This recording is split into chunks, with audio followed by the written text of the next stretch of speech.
Jump జిలానీల plan కి గండి, గులాబీలైతే సభకు రండి అంటున్నారు బీఆర్ఎస్ నేతలు. ఎవరి ఆలోచనలు వారివి, ఎవరి వ్యూహాలు వారివి. తమ వైపు వచ్చిన వారికి లీగల్ గా ఎలాంటి చిక్కులు లేకుండా చేసే ప్లాన్ ఒకరిదైతే, తమ పార్టీని వీడిన ఎమ్మెల్యేలని అన్ని రకాలుగా టార్గెట్ చేయాలి అన్న స్కెచ్ ఇంకొకరిది. దీంతో ఈ మొత్తం ఎపిసోడ్ లో ఎవరిపై ఎవరు పై చేయి సారిస్తారు అన్నది ఆసక్తికరంగా మారింది.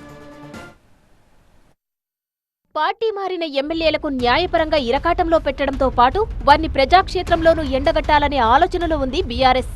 ఇందులో భాగంగా ఆయా ఎమ్మెల్యేల నియోజకవర్గాల్లో బహిరంగ సభలు ప్లాన్ చేసింది. ఈ క్రమంలో ముందుగా గద్వాలలో సభ నిర్వహిస్తుంది. కేటీఆర్ ముఖ్య అతిథిగా హాజరయ్యే ఈ సభలో కాంగ్రెస్ తో పాటు గద్వాల ఎమ్మెల్యే కృష్ణమోహన్ రెడ్డిని టార్గెట్ చేయాలని డిసైడ్ అయింది బీఆర్ఎస్. దీంతో పార్టీ మారిన ఎమ్మెల్యేలపై ఒత్తిడి పెరగడంతో పాటు ఆయా నియోజకవర్గాల్లో ప్రత్యామ్నాయ నాయకత్వాన్ని బలోపేతం చేసే దిశగా కారు పార్టీ అడుగులు వేస్తుంది. మరోవైపు పార్టీ మారిన బీఆర్ఎస్ ఎమ్మెల్యేలు స్పీకర్ కు ఇచ్చిన జవాబు చూసి ప్రజలు నవ్వుకుంటున్నారని విమర్శించారు మాజీ మంత్రి జగదీష్ రెడ్డి. సీఎం రేవంత్ డైరెక్షన్ లో ఫిరాయింపు ఎమ్మెల్యేలు నడుస్తున్నారని మండిపడ్డారు. ఫిరాయింపు ఎమ్మెల్యేలకు సీఎం రేవంత్ కప్పింది కాంగ్రెస్ కండువా కాదు, 3 రంగుల కండువా అని చెప్పి అనర్హత వేటు తప్పించుకునే ప్రయత్నాలు చేస్తున్నారని ఫైర్ అయ్యారు. ఎవరైనా మన ఇంటికి వస్తే మనం వేస్తామా కండువా, వాళ్ళు వచ్చి వాళ్ళు తీసుకొచ్చేస్తారా మనకు? నేను చూడలేదు. అది 3 రంగుల కండువా, అది జాతీయ జెండాకు సంబంధించిన కండువా. కాంగ్రెస్ పార్టీ కండువా ఏంటిది?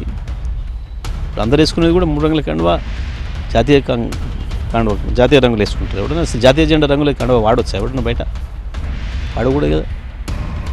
కాంగ్రెస్ అంటేనే 3 రంగుల జెండా అని అర్థం కదా. అయితే బీఆర్ఎస్ ఆరోపణలకు కౌంటర్ ఇచ్చారు టీపీసీసీ చీఫ్ మహేష్ గౌడ్. 3 రంగుల కండువా కప్పుకున్నంత మాత్రాన కాంగ్రెస్ లో చేరినట్టు కాదన్నారు. మహేష్ గౌడ్ చెబితే ఎమ్మెల్యేలు పార్టీ మారినట్టు కాదని, స్పీకర్ ముందు ఎమ్మెల్యేలు చెప్పిందే ప్రామాణికమని అన్నారు. ఏదన్నా వేసుకుంటాను, నేనేమంటానంటే ఇక్కడ కాంగ్రెస్ పార్టీ నాకు ఇష్టం 3 రంగులు.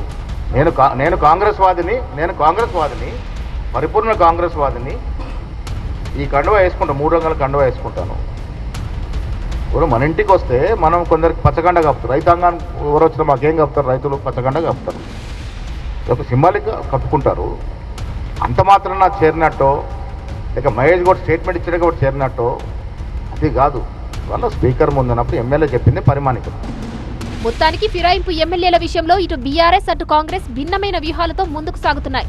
పార్టీ మారిన ఎమ్మెల్యేలకు లీగల్ గా ఇబ్బందులు రాకుండా చూసేందుకు కాంగ్రెస్ ప్రయత్నిస్తుంటే, వారిని అన్ని రకాలుగా టార్గెట్ చేసేందుకు కారు పార్టీ స్కెచ్ వేస్తోంది.